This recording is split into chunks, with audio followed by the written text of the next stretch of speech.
gang. Yeah. What are you noticing from Navy that might be different from the Air Force triple option? I would have to say that they're a lot more athletic, I would say. It's no disrespect to Air Force, but Navy's got a lot of talented players, starting with Ricky Dobbs, hell of a football player, runs that offense to a T. Their fullbacks are very athletic, very tough, very physical, is probably the word that I would use to describe their offense. Just a physical group who gets after it and they run their stuff. They don't run a lot of stuff, but they run whatever they do run to a T. So they're a very impressive football team. Is this the kind of offense Rocky likes to say it takes 3 weeks to prepare for a triple option?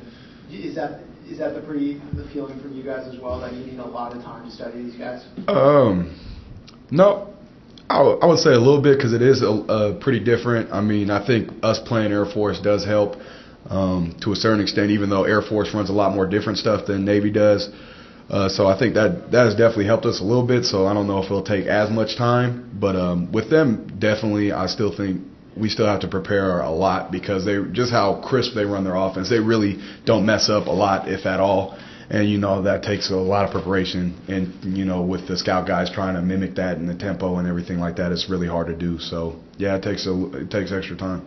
Who are some of the D linemen that you've seen, some of the younger guys who are getting some work right now, that you can look at and say, you know what, I feel okay leaving because I know this guy's going to step up? I think the future of the D-line for the young guys is pretty bright. Dontrell Noah, Everett Bede, Jordan Thomas, Cody Galea.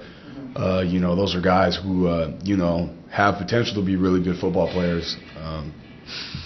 I mean, just physically, they're way more developed than any of us. I mean, in our class, we're coming in, by far.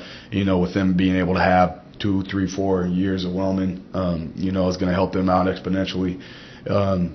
With them, it's just going to be a lot of getting the game down mentally. But if they can get it down, they'll be really bright football players.